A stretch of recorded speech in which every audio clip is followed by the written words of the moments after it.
Je m'appelle Philippe Mangeard, j'ai créé en 2012 avec une équipe de scientifiques, d'économistes, d'acteurs du transport, une agence de notation extra-financière spécialisée dans le transport.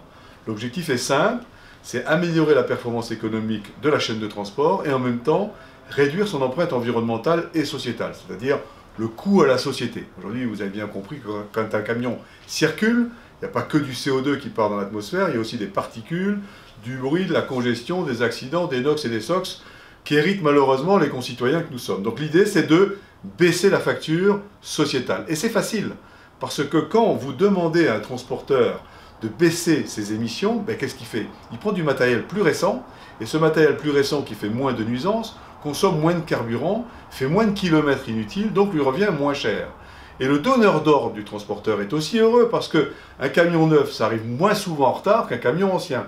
Donc tout le monde gagne, le transporteur, le chargeur, la planète et ses citoyens. Donc voilà, la notation extra-financière du transport, c'est de la RSE du transport, responsabilité sociétale des entreprises. Alors, Philippe, est-ce que, de votre point de vue, le transport routier est une bonne chose ou une mauvaise chose pour le développement durable de nos sociétés? Alors, c'est une excellente chose, parce que comme disait une publicité il n'y a pas si longtemps, si vous l'avez, c'est qu'un camion l'a amené.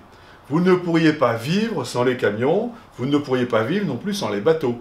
Vous savez, les navires font 80% du flux de transport dans le monde. Donc les moyens de transport sont indispensables, hein. On peut ne rien faire, tout rester immobile et mourir de faim, de soif, de froid, de chaud, de ce que vous voulez. Donc le transport est indispensable. Et les routiers, il faut les féliciter. En 40 ans, on a divisé par 3 les consommations, par 90 les émissions de particules de NOx et de SOx, on a amélioré la performance, on a divisé le bruit, on n'entend plus les camions, et puis arrivent bientôt, très bientôt, les camions électriques, les camions à pile à hydrogène, déjà les camions à GNV, qui font très bien leur travail. Donc le mouvement n'est pas forcément nuisible, il peut être conduit de façon intelligente, et les transporteurs sont là pour ça. C'est une industrie très performante. Alors, l'écotaxe, on a beaucoup parlé de la suppression de l'écotaxe. Qu'est-ce que vous proposez, vous, pour remplacer l'écotaxe? Je ne propose pas de remplacer l'écotaxe, je propose de répondre aux besoins exprimés par l'écotaxe, c'est-à-dire le besoin de financement de nouvelles infrastructures et surtout de l'entretien des infrastructures existantes. Notre réseau routier fout le camp, notre réseau ferroviaire a besoin de rénovation, il faut trouver de l'argent. L'erreur de l'écotaxe, elle est très simple, elle s'est adressée aux routiers payeurs. On va faire payer les routiers. Pourquoi faisons-nous payer les routiers?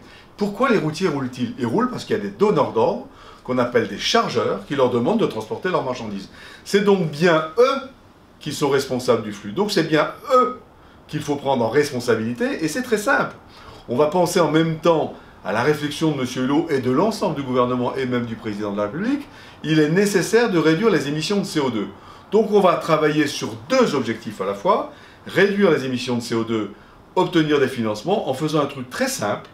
On va demander aux chargeurs de participer à une contribution financière directement calculée sur leurs émissions de CO2. Et ils auront donc le choix soit de réduire leurs émissions de CO2 pour réduire leur contribution, et donc choisir des meilleurs transporteurs ou des meilleurs modes de transport, soit de payer très cher leur contribution parce qu'ils ne feront aucun effort.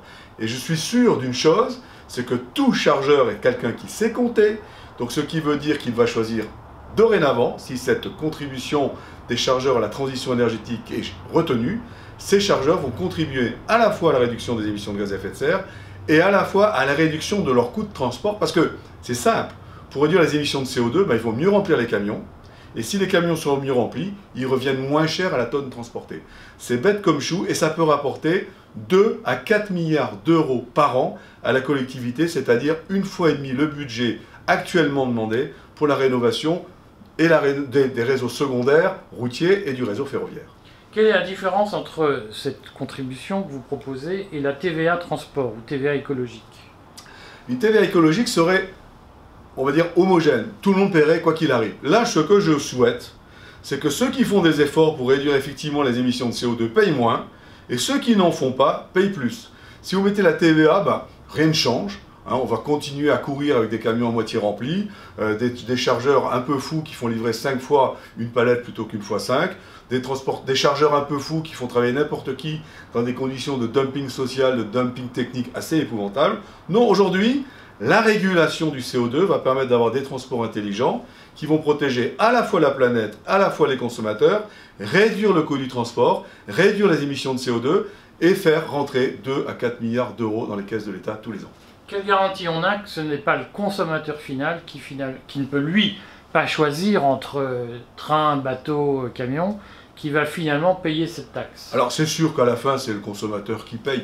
Vous mettez une taxe sur le gasoil, vous mettez une taxe sur les essieux, vous mettez une taxe sur les camions, vous mettez une contribution au chargeur, à la fin ça fait augmenter le prix.